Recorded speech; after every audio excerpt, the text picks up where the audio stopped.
नमस्कार, पेश है इस हफ्ते का मुकाबला। मैं हूं अभिज्ञान प्रकाश। मसला बहुत सीधा सा है कि एक समाज के आंदोलन से एक पॉलिटिकल पार्टी का जन्म हुआ, कम से कम उसके नेताओं और उसके चेहरों का जन्म हुआ। उसका आधार था लोकपाल, एक फाइट करप्शन की, सिस्टम के खिलाफ करप्शन की फाइट। बड़ी लंबी कहानी है कैसे केजरीवाल अन्ना हजारे से अलग हुए, एक पॉलिटिकल पार्टी बनाई। एक वक्त में उसके बड़े रणनीतिकार योगेंद्र यादव थे, बड़े समर्थक प्रशांत भूषण थे, ये सब अलग हो गए। वो सब आपने देखा, सारी उनकी पॉलिटिकल जामेबाजी आपने देखी दोनों पक्षों की। अब एक मूल मुद्दा है, ये गंभीर बात प्रशांत भूषण ने उठा दी है, योगेंद्र यादव ने उठा दी है कि जिस लोकपाल को उन्होंने जिस तरह से विजुअलाइज किया था, क्या वो कमजोर है। और ये लोग बार बार इस शब्द का इस्तेमाल कर रहे हैं कि ये जो लोकपाल है ये कमजोर है, ये डाइल्यूटेड है और ये उस आंदोलन के साथ धोखा है।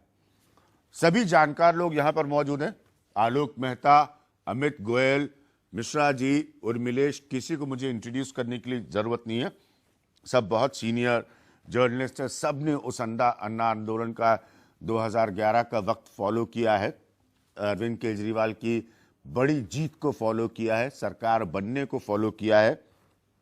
दो बहुत सीनियर चेहरे उसी ग्रुप से जो अब अलग अलग हैं, दोनों मेरे प्रोग्राम में, यानी कि योगेंद्र यादव और संजय सिंह आप जानते हैं आम आदमी पार्टी को रिप्रेजेंट करते हैं। और योगेंद्र इस प्रश्न को उठा रहे हैं कि इस आंदोलन के साथ मौजूदा लोकपाल की तस्वीर एक धोखा है।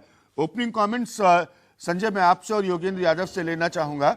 योगेंद्र यादव, नौजवान बैठे हैं बहुत सारे यहां पर ऑडियंस में, आप प्लीज उन्हें एक्सप्लेन करिए कि इतना गंभीर चार्ज आप क्यों लगा रहे हैं अरविंद केजरीवाल की सरकार पे लोकपाल को लेकर।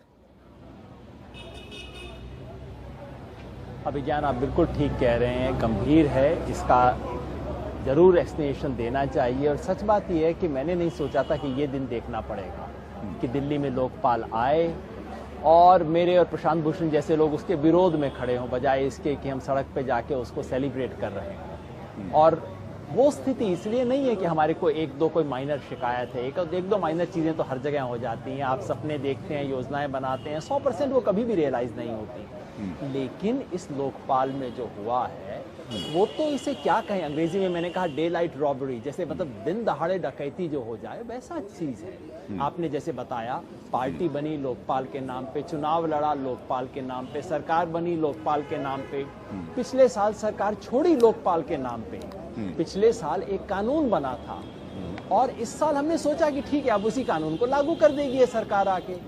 लेकिन जो अभी हुआ है वो ये कि पिछले साल के कानून के सब बुनियादी चीजों को बदल दिया गया है। उसमें से चुन चुन के वो सारी चीजें जो लोकपाल को स्वतंत्र बनाती थी, स्वायत्त बनाती थी, मजबूत बनाती थी, वो निकाल दी गई हैं। लोकपाल को अपॉइंट करने की प्रोसेस में आज भी संशोधन के बावजूद भी राजनेताओं और उनके अपॉइंटेड लोगों की मेजॉरिटी है, जो कि हमने कहा था कभी नहीं होने देंगे। हटाने के मामले में आज भी संशोधन के बावजूद भी विधायिका की, एमएलए लोगों की भूमिका है, जो कि हमने आंदोलन में कहा था बिल्कुल नहीं होनी चाहिए। इन्वेस्टिगेटिव एजेंसी, इन्वेस्टिगेशन विंग जो पिछले साल दिया गया था वो इस साल अचानक हटा दिया गया। पिछले साल कहा गया था बिल में कि लोकपाल एक पारदर्शी तरीके से काम करेगा, वीडियो रिकॉर्डिंग होगी, खुले रूप से मिलेगी, वो चुपचाप से निकाल दी गई। पिछले साल वाले बिल में लोकपाल को पैसा दिया गया, उसको एक स्वायत्तता दी गई अपने पैसे के मामले में, अपनी एडमिनिस्ट्रेटिव चीजों में। इस बार वो चीज निकाल दी गई। पिछली बार नाम लिया गया था कि इसके दायरे में मुख्यमंत्री होंगे, मंत्री होंगे, एमएलए होंगे। इस बार वो परिभाषा ही निकाल दी गई। कुल मिला के बिल्कुल ऐसा लगा कि ये हो क्या रहा है। और वही लोग जो कि रामलीला मैदान से सारे देश को वायदे करते थे, पूरे देश को हम समझाते समझाते थकते नहीं थे कि लोकपाल में ये होगा वो होगा। हमारे ऐतराज व्यक्तिगत नहीं है। संजय सिंह, योगेंद्र यादव के एक एक पॉइंट पर रिस्पॉन्ड कीजिए, एक एक पॉइंट पर, क्योंकि आप लोगों ने अन्ना हजारे से रिश्ता तोड़ने के बाद, अन्ना हजारे ने आपके नेता बनने को एंडोर्स नहीं किया था, ये हमेशा याद रखिएगा। आपके दो लोग चले जाते अन्ना हजारे के पास। आपने मेरे पिछले प्रोग्राम में कहा कि हम ये संशोधन लाने को तैयार हैं क्योंकि अन्ना ने इसकी सहमति दे दी है, तो अब फिर आप अन्ना हजारे को वापस लोकपाल में ला रहे हैं। तो एक एक पॉइंट जो योगेंद्र ने ये रेस किया है, उठाया है, उस पर रिस्पॉन्ड कीजिए संजय जी। अभिज्ञान जी, पहली बात तो ये कि दिल्ली के अंदर जो 2 बड़े संशोधनों के बाद आज लोकपाल पास हुआ है, वो एक बहुत ही मजबूत लोकपाल है। ऐसा ही लोकपाल जो हर भ्रष्टाचार के मामले में कार्रवाई करने को सक्षम है।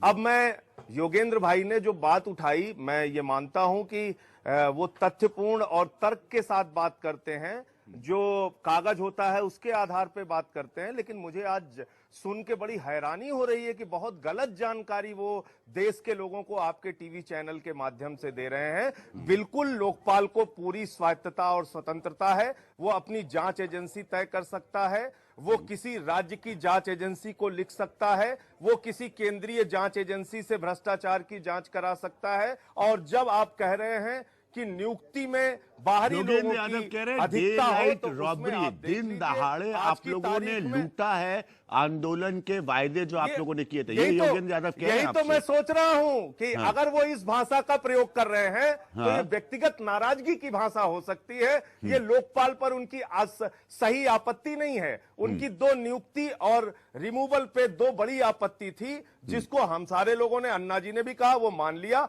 आज एक जज बढ़ गया, एक इमिनेंट पर्सन बढ़ गया, पुराना लोकपाल बढ़ गया, 7 लोगों की कमेटी हो गई, जिसमें बाहरी लोगों की संख्या ज्यादा हो गई। अगर आप स्पीकर को भी पॉलिटिकल मानते हैं तो सिर्फ 3 पॉलिटिकल लोग हैं। उसका चेयरपर्सन भी अरविंद केजरीवाल नहीं है, मुख्यमंत्री नहीं है। उस नियुक्ति के लिए चेयरपर्सन भी बाहर के जज होंगे। तो इस तरह से नियुक्ति में कोई अधिकार नेताओं का नहीं रहेगा। दूसरी तरीके से रिमूवल की बात अगर आप करते हैं, हाई कोर्ट के जज के जांच के बाद कोई इंपीचमेंट की कार्रवाई होगी 2/3 बहुमत से, हाई कोर्ट के जज की जांच की बात आ गई। तो नियुक्ति और रिमूवल पे जो बड़ी आपत्ति थी, जब हमने उसको दूर कर दिया, तो अब इस प्रकार की भाषा बोली जा रही है कि हमने दिन दहाड़े डकैती कर ली। अब ये भाषा योगेंद्र भाई प्रयोग कर सकते हैं, मैं तो नहीं बोल सकता। अभी ये गलत जानकारी योगेंद्र जी ने दी, जिसकी मैं उनसे उम्मीद नहीं करता हूं। मुख्यमंत्री का कार्यालय और सारे विधायक इसके जांच के दायरे में हैं। कष्ट का कारण सबसे बड़ा यह है कि हमने केंद्रीय मंत्रियों के भ्रष्टाचार की जांच इसमें रख ली। अफसरों को जो ताकत आपने दी है, क्या वो एक्सप्लेन करेंगे अफसरों को इन्वेस्टिगेशन के हिस्से में? क्योंकि उसके खिलाफ एक बहुत बड़ा मसला था सिस्टम। अफसरों को ताकत नहीं है, सारी जांच एजेंसी जी, एकदम अफसरों को ताकत नहीं है। सारी जांच एजेंसी तय करने का अधिकार आज की तारीख में लोकपाल के पास है। देखिए, ये 2 पॉलिटिकल पार्टीज, अब मैं कहूंगा उसको, उसमें से एक सामाजिक हिस्से से, एक जब पार्टी बनी तब पार्टी थे। अब योगेंद्र यादव वर्सेस संजय सिंह है, यानी कि प्रशांत भूषण योगेंद्र यादव एक तरफ और आम आदमी पार्टी केजरीवाल, मनीष सिसोदिया, संजय सिंह ये एक तरफ। ये कह रहे हैं कि ये जो लोकपाल आया है इसका आप जश्न मनाइए, इसकी आलोचना नहीं कीजिए। आलोक मेहता, मैं आपसे शुरू करूं। विज्ञान जी, आप तो लोकपाल पर कितनी बहस कर चुके हैं इसी मुकाबला में भी, वर्षों से कहना चाहिए 3-4 साल से तो आपके साथ हम लोग बात करते रहे जी। अब ये मान लीजिए, श्रेय दीजिए कि ये सचमुच पे पक्के राजनीतिज्ञ हो गए हैं। हाँ, क्योंकि केजरीवाल जी जो आम आदमी के नाम पर राजनीति का तो ट्रांजैक्शन हो चुका था। नहीं, राजनीति, ये राजनीति उससे बड़ी है। हाँ, हाँ। शांति भूषण जी 1968 में 68 में तब संसद में लाए थे लोकपाल। वो राजनीति चलती रही। मैं उस इतिहास में नहीं जाना चाहता। 10 बार आए केंद्र में। मैं ये संजय सिंह की इस बात से सहमत हूं कि केंद्र ने नहीं किया तो उसकी भी हम लोग आलोचना करते हैं। मैंने कल ही एक लिखा है किसी अखबार में, और मैं कहा कि भाई किस तरह से धोखा दिया जा रहा है। यदि केंद्र नहीं लाया, लेकिन ये जो ला रहे हैं उसमें कैसे लागू करेंगे? पहले भी पास किए गए हैं संसद में, उसके बाद संसद में पास हुए 2 साल हो गए। ये पास करके ये दिखाना चाहते हैं, जनता को धोखा देना जिसको कहते हैं, हमने पास कर दिया, मोदी नहीं करने दे रहा है। जो स्वरूप है आज लोकपाल का, क्या ये उस 11 और 14 की बहस के बाद ज्यादा ताकतवर है या कमजोर है? बिल्कुल कमजोर है, नेताओं के हाथ में है, केजरीवाल जी के हाथ में है। ठीक है, अमित गोयल, आपका अपना असेसमेंट क्या है? मेरा असेसमेंट अभिज्ञान जी ये है कि लोकपाल बहुत ज़्यादा लीगैलिटीज़ में फंसकर रह गया है। उसमें कुछ लीगैलिटीज़ आम आदमी जिसके लिए लोकपाल ये बना रहे हैं समझ में आती हैं, कुछ नहीं समझ में आती हैं। काफ़ी चीज़ें रूल्स पर छोड़ दी गई हैं जो रूल्स बताए नहीं गए हैं, और उसमें बहुत ज़्यादा इम्पैक्ट लोकपाल की ताकत पर पड़ेगा। लेकिन मेरा मूल जो ऑपोजिशन है वो इस चीज़ से है, चाहे वो अन्ना हजारे हैं या योगेंद्र यादव हैं या संजय सिंह हैं, केजरीवाल हैं या शांति भूषण, मूल आधार जो लोकपाल लाने का ये था कि लोकपाल जो बनेगा उस पर पॉलिटिकल इंटरफेरेंस, उसकी अपॉइंटमेंट में, उसकी रिमूवल में जीरो होगी। कोई पॉलिटिकल आदमी उसमें इन्वॉल्व नहीं होगा। अब ये 4 मेंबर की कमेटी थी, लोकपाल की अपॉइंटमेंट बहुत ही कमजोर थी, 7 की हो गई, अब उतनी कमजोर नहीं रही, लेकिन कमजोर है। वो मैं बताता हूं कैसे। केजरीवाल उसके मेंबर हैं, केजरीवाल मुख्यमंत्री हैं, एक एमिनेंट पर्सनालिटी को वो उसमें डालेंगे। एमिनेंट पर्सनालिटी क्या मुख्यमंत्री से घबराएगा नहीं? मुख्यमंत्री क्या उस पर प्रेशर नहीं डाल सकता है? तो ये सब चीजें जो हैं, जो मूल आधार था लोकपाल का, जिस पर पूरा एजिटेशन चला, तो आप ये कह रहे हैं, ये बड़ा इंटरेस्टिंग पॉइंट है। आप ये कह रहे हैं कि जो पूरा जो स्पिरिट दूर थी, होना चाहिए था, जो चर्चा थी कि साहब सिस्टम के खिलाफ हमने लड़ाई लड़ी है, सिस्टम को ज्यादा अकाउंटेबल बनाने के लिए हमको लोकपाल चाहिए, आप उसी में पेच डाल रहे हैं। मैं पेच इसलिए डाल रहा हूं, और ये बड़ा जरूरी है कि योगेंद्र यादव जी का लोकपाल संजय सिंह के ओरिजिनल लोकपाल से ज्यादा स्ट्रांग है। विषय उसके बाद में उर्मिलेश जी से पूछूंगा कि मैं तो अमित ने, आलोक मेहता कह रहे हैं कमजोर है, अमित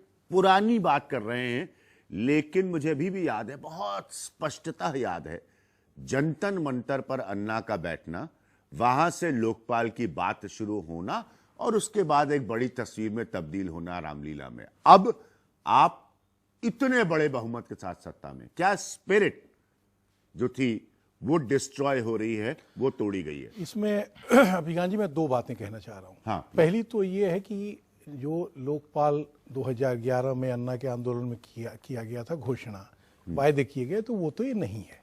वो ये नहीं है ना, बिल्कुल स्पष्टता से आप कह रहे हैं। स्पष्टता से नहीं है। ठीक है। दूसरी बात यह है कि दिल्ली की जो सरकार है, हाँ। उस सरकार के अधिकार क्षेत्र में जो चीजें आती हैं, अगर आप दिल्ली के लिए लोकपाल बना रहे हैं, तो वो 9 महीने जो आपकी सरकार चली है, वो प्रोसेस को अपनाते।